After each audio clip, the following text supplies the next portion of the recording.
Тъмнина и после светлина. И от тази светлина се появиха земята, водата, въздухът и огънят. Четирите елемента на човешката история. И в тази история съществува местенце, наречено България. Кътче, дадено ни от Бог, като част от рая. В нашия рай земята, водата, въздухът и огъня са нашият живот. Земята ни свещена, водата ни чиста и кристална, въздухът ни необятен, огънят ни прераждащ. Ние сме всичко това. Сгушена между необятната Добруджа с изкласилите жита, земята ни, майка рожденна, с Балкана, с хайдушките песни, с гората за крилница и синьото небе. Водата ни, пречистваща, даваща живот и сила, заема важно място в нашата история. На Йорданов ден, с кръщаването на водата, светът около нас придобива свещеност и енергия.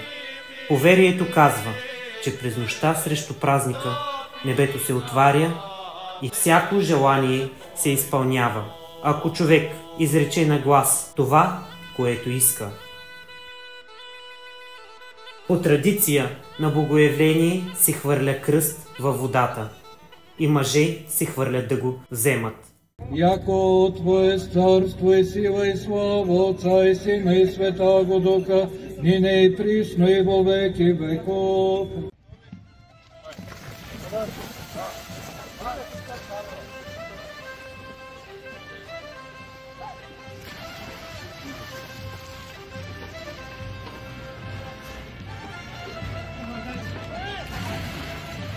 Въздухът ни е необятен и свободен. Човешката душа се нуждае от въздух, за да бъдем здрави, чисти, свободни и мечтаещи. И космосът е мечта за някой и там сме горди българи.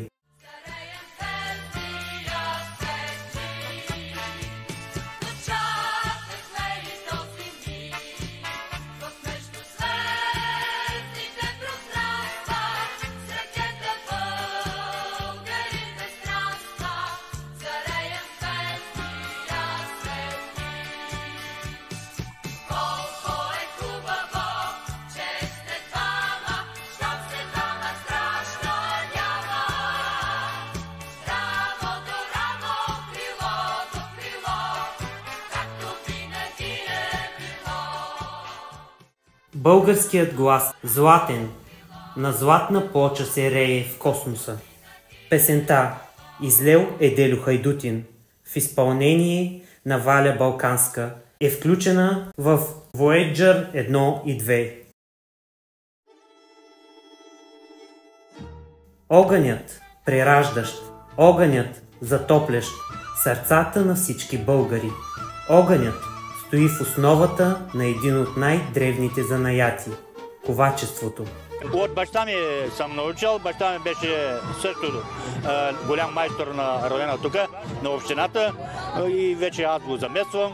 В момента аз работя и освен мен други ковачи тук в района нямаме.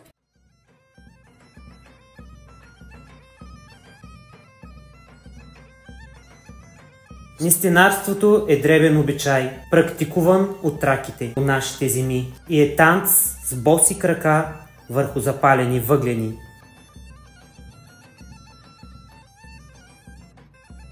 Предците са показали почитта си към слънцето и са вярвали в безсмъртието. Днес може да се наблюдава само в едно място в България – Странджа планина.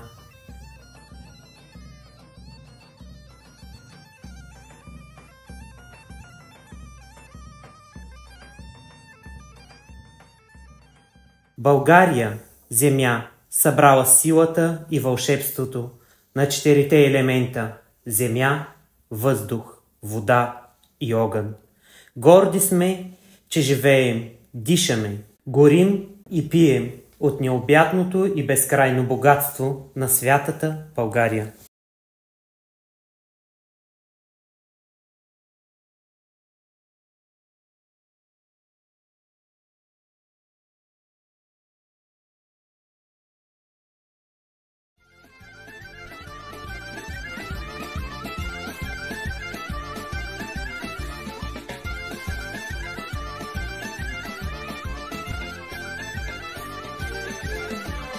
мило